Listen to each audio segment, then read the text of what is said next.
Film Joker dimulai di kota seperti ini, di mana strata bawah dan atas hidup bersama. Tetapi orang kaya tidak mendukung orang miskin. Cara hidup mereka tinggi dan mereka memandang rendah orang-orang miskin. Film ini berkisah tentang karakter Arthur yang tinggal di kota ini.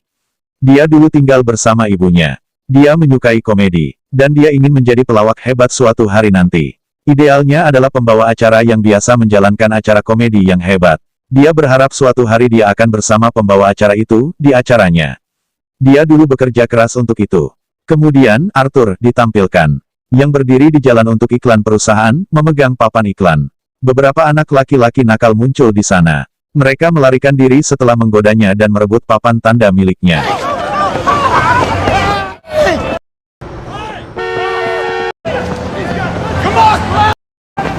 Dan menabrak papan nama itu di wajahnya. Akibatnya, papan tanda rusak dan kemudian mereka juga memukul Arthur hingga tak berdaya. Karena putus asa, dia langsung pindah ke majikannya. Dia menceritakan keseluruhan cerita tentang apa yang telah dilakukan oleh anak-anaknya padanya. Tapi majikannya menegurnya dengan tidak biasa. Dia berkata, apakah Anda dalam akal sehat Anda? Bagaimana anak-anak melakukannya? Dia berkata, saya juga tidak akan membayar gaji Anda. Arthur memiliki kepercayaan diri yang rendah sehingga dia tidak bisa mendukungnya di sini. Karena sedih, dia keluar. Dia berpikir, apakah saya terlalu buruk, sehingga tidak ada yang mempercayai saya. Datang ke rumahnya, dia mulai menari. Di sini terlihat bahwa dia lemah secara fisik. Keesokan harinya, Arthur bercerita tentang anak-anak itu, bertemu dengan rekan kerjanya. Rekan kerjanya berkata kepadanya, kalau itu salah. Anda seharusnya harus menjaga diri sendiri. Kemudian dia memberikan pistol padanya dengan itu. Simpanlah itu di tanganmu. Ini akan membantu Anda pada saat kesusahan Anda. Arthur menolak untuk mengambilnya, tapi pria itu dengan paksa menyerahkan pistol ini padanya. Kemudian, Arthur pergi ke rumahnya. Dia ada di dalam bus dan ada juga seorang anak yang duduk di depannya.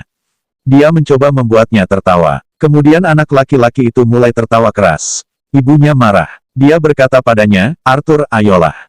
Jangan ganggu kami. Tapi Arthur mulai menertawakannya. Sebenarnya, dikatakan bahwa Arthur menderita semacam gangguan mental. Dia tidak bisa mengendalikan tawanya dan mulai tertawa dimanapun. Duduk di dalam bus, dia memberikan sebuah kartu kepada wanita itu di mana informasi penyakitnya tertulis.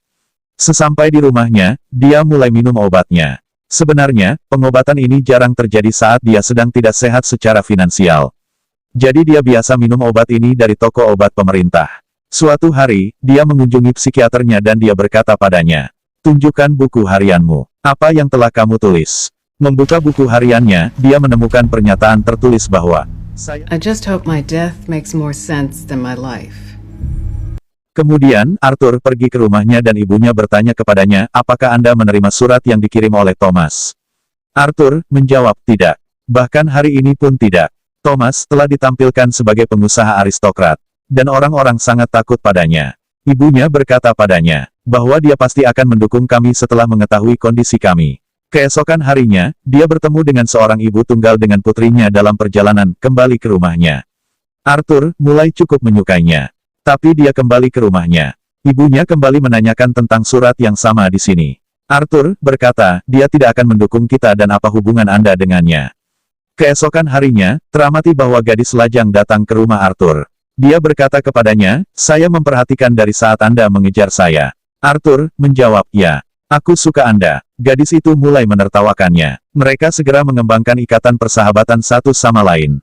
Arthur kembali menerima kesempatan untuk pekerjaan komedian dari sebuah platform. Ini adalah rumah sakit anak-anak. Saat Arthur menari pergi ke sana. Kemudian pistol itu jatuh dari sakunya. Semua anak ketakutan dan seluruh fakultas terkejut karena berpikir, apa yang menyebabkan dia menyimpan senjata ini? Dia juga dipecat dari pekerjaan ini saat berita menyebar. Dia menelepon majikannya dan berkata itu hanya pistol mainan. Majikannya berkata, jangan berbohong. Rekan kerja Anda telah mengungkapkan segalanya kepada saya. Bahwa Anda sendiri yang mengambil senjata ini darinya. Arthur, lagi-lagi berkecil hati karena mengira rekan kerjanya telah dengan paksa memberikan senjata ini kepadanya. Kemudian terlihat Arthur kembali ke rumahnya dengan kereta api. Ada juga 3 pengusaha. Siapakah orang-orang dari Thomas? Mereka melecehkan seorang gadis duduk di kereta. Arthur mulai tertawa karena gangguan mentalnya. Dan ketiga pria itu berpikir saat dia menertawakan mereka. Mereka memukulinya terlalu banyak hingga mulutnya mulai berdarah. Arthur mencoba memberitahu mereka tentang masalahnya, tetapi mereka bertiga tidak mendengarnya sama sekali. Menjadi agresif, Arthur membunuh mereka bertiga, mengeluarkan senjatanya. Dia melarikan diri karena mengira dia telah membunuh 3 orang. Dia mengunci dirinya di toilet. Awalnya, dia takut, tapi dia mulai menari di sini. Itu muncul karena dia tidak menyesal. Dia juga damai. TV menyiarkan berita saat dia datang ke rumahnya. Thomas sedang berbicara di sana. Dia mengatakan bahwa 3 orang yang dibunuh. Mereka adalah anak buahku dan mereka dibunuh oleh badut. Di sini orang-orang Malang mendukung badut itu alih-alih merasa kasihan pada ketiga pembunuh ini. Karena mereka memprotes orang kaya dengan penampilan seperti badut. Arthur mengunjungi psikiaternya dari sana. Dia mengatakan, kami bertemu hari ini untuk terakhir kalinya. Karena pemerintah telah berhenti mendanai kami. Dan saya tidak dapat memperlakukan Anda tanpa biaya apapun. Arthur lagi-lagi sedih. Karena sedih, dia keluar dari sana. Kemudian, Arthur muncul di adegan yang membuat orang lain tertawa dalam acara komedi. Dia tidak bisa membuat mereka tertawa. Dalam kecemasan, dia mulai tertawa keras. Ya, ibunya berkata saat dia kembali ke rumah, putraku. Posting suratnya untuk Thomas. Arthur tidak percaya saat dia membacanya. Dia berkata, pergi ke ibunya, mengapa kamu merahasiakannya dariku? Ibunya memberitahunya, putraku. Saya tidak melakukannya dengan sengaja. Thomas dan aku memiliki perasaan satu sama lain meskipun kami juga ingin menikah. Tapi saya termasuk keluarga miskin saat dia aristokrat. Jadi kami tidak menikah karena norma kemasyarakatan. Arthur pergi menemui ayahnya.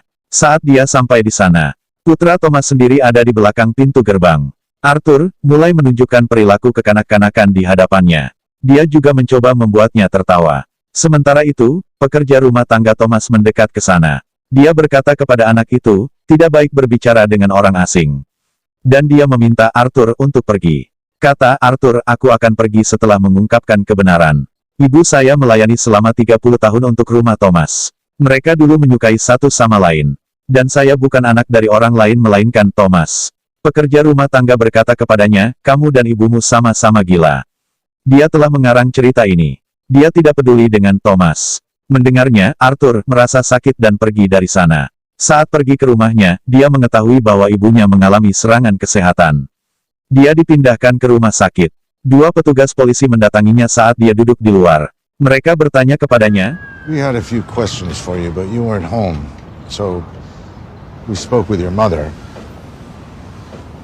Oh. What did you say to her? Did you do this? What? No. dia mendatangi ibunya di dalam tempat ibu tunggal itu juga hadir. Kemudian TV menyiarkan berita dan ada juga pembawa acara TV favorit Arthur. Komedian yang ideal baginya. Dia mulai menonton acaranya dengan penuh kasih.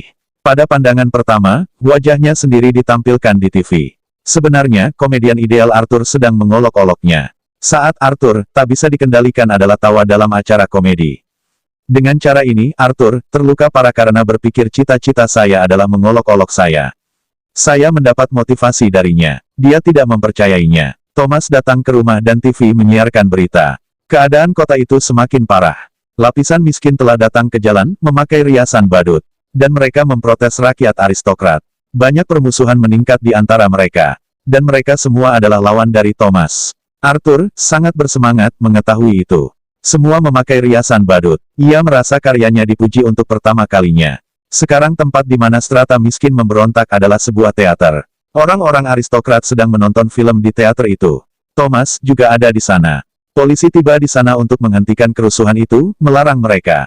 Ada keributan di mana-mana. Mengambil keuntungan dari ini, Arthur bergerak ke dalam teater. Dia pergi ke kamar kecil teater tempat Thomas juga datang. Arthur berkata padanya dengan sopan saat pergi padanya, aku anakmu. Ingat, kamu dan ibuku dulu menemani satu sama lain. Thomas berkata padanya, aku tidak tahu tentang wanita manapun dengan nama ini. Dan dia memukulnya dengan keras. Akibatnya hidungnya mulai berdarah. Arthur kembali ke rumahnya. Setelah beberapa saat, dia menerima telepon dari petugas polisi. Sebenarnya, mereka ingin menginterogasi Arthur. Tentang hari itu ketika ketiga pria itu terbunuh. Arthur juga mengetahui bahwa komedian yang paling dicintainya juga mengundangnya ke acaranya. Sebenarnya, klip komedi rutin Arthur yang pernah dia mainkan di acaranya. Karena ini, popularitas acaranya meningkat. Karena orang menyukainya, dia sangat bersemangat, dan dia bersiap untuk pergi ke sana. Tetapi menurutnya pekerja rumah tangga Thomas telah memberitahu bahwa ibu saya tidak waras. Jadi dia mengunjungi rumah sakit jiwa tempat ibunya dirawat. Dia meminta catatan ibunya dari mereka. Dia kabur setelah mencuri file rekod itu. Ada pernyataan tertulis bahwa ibu Arthur menjalin hubungan dengan orang lain. Dia biasa menyiksanya secara fisik. Saat itu, Arthur juga mendapat luka di kepalanya. Jadi dia menderita penyakit ini hari ini. Dia langsung pindah ke ibu tunggal temannya dari sana. Di sini terungkap bahwa dia tidak ada. Dia hanyalah bagian dari imajinasinya. Dia biasa memvisualisasikannya. Arthur sangat khawatir karena luka ibunya. Pergi ke rumah sakit, dia mencekik ibunya sampai mati dengan bantal. Datang ke rumah, dia menemukan foto dengan pernyataan tertulis di belakangnya bahwa "Saya suka senyummu." Itu dikemukakan oleh Thomas. Dan foto ini milik ibunya. Dia menyadari di sini bahwa ibunya tidak berbohong. Dia mulai merias wajah badutnya. Menjadi sedih, dia kosong tentang kejadian di sekitarnya. Kemudian rekan kerja yang sama muncul di sana. Dia berkata, "Aku ingin menginterogasi tentang pembunuhan ibumu baru-baru ini dan pembunuhan 3 orang di kereta." Arthur berpikir, mereka datang lagi untuk membuat hidup mereka kacau balau. Dan di sini dia membunuh rekan kerjanya dengan kejam. Setelah ini, Arthur bersiap-siap dan memakai kostum badut. Sekarang dia bersiap untuk pergi ke pertunjukan komedian favoritnya. Dia sangat bersemangat, dan dia pergi sambil menari di jalan. Kedua petugas polisi juga tiba di sana.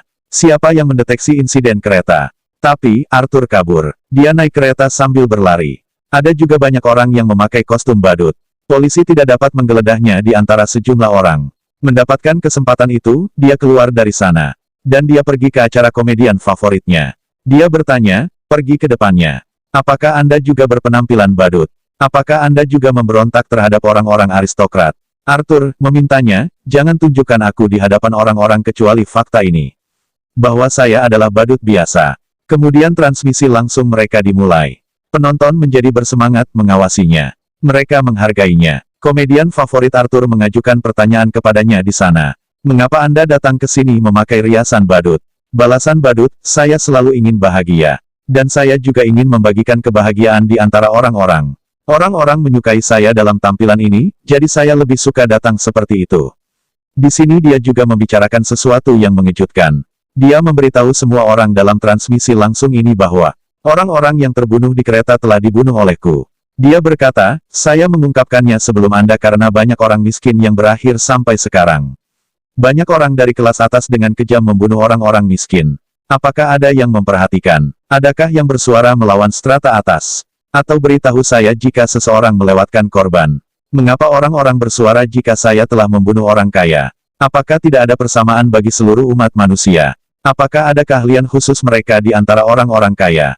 Dia berkata, "Masyarakat telah rusak. Penghuninya terobsesi pada diri sendiri. Sama sekali bukan simpati Anda jika Anda mengundang saya dalam acara ini.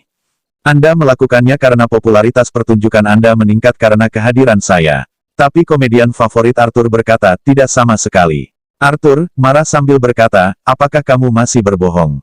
Dia menembakkan senjatanya ke arahnya sebelum semua orang mengeluarkannya. Orang-orang ketakutan dan mulai lari keluar.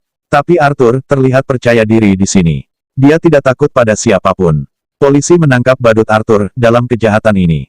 Dan polisi mulai membawanya jauh, membawanya ke dalam kendaraan. Tapi Arthur mengamati bahwa ada banyak orang yang mendukungnya di jalan. Mereka mendukungnya. Beberapa dari mereka masuk ambulans. Dan mereka menabraknya dengan cepat dengan mobil polisi. Jadi mobil polisi itu jatuh dan badut itu sudah keluar sekarang. Dia berdiri di atas kendaraan yang sama, bersatu dengan orang-orang itu. Semua orang menatapnya dan memujinya dengan gembira. Mulut dan hidungnya cukup berdarah. Tapi dia menggambar kurva tersenyum dengan darah dan mulai tertawa, merentangkan tangannya. Sebenarnya, itu adalah senyuman yang menyembunyikan rasa sakit dan kesedihan. Sekarang dia telah menjadi idaman semua orang. Dia puas dengan itu, karena orang-orang pada akhirnya memujinya. Di sisi lain, Thomas muncul. Siapa yang meninggalkan kota ini bersama istri dan putranya saat ini? Tapi badut yang berdiri di samping membunuh mereka, menembakkan senjatanya. Tapi dia tidak menyakiti putranya. Kemudian lokasi berubah dan Arthur terlihat bersama psikiater. Dia juga tertawa di sana. Psikiater itu berkata padanya, "Mengapa Anda terus tertawa tanpa alasan?" Arthur berkata padanya, "Kamu tidak akan pernah bisa memahami perasaan ini." Mengatakannya, dia keluar. Bagian luar sepatunya penuh dengan darah. Ini mengungkapkan bagaimana seorang pria saleh berubah menjadi seorang pembunuh. Pesan moral yang didapat dari cerita ini adalah, korban yang tidak bersalah menjadi korban jika tidak dirawat dengan baik. Dia sangat menderita dan pedih hingga menjadi apatis. Sekarang dia benar-benar puas dengan hidupnya. Dan film juga selesai di adegan ini.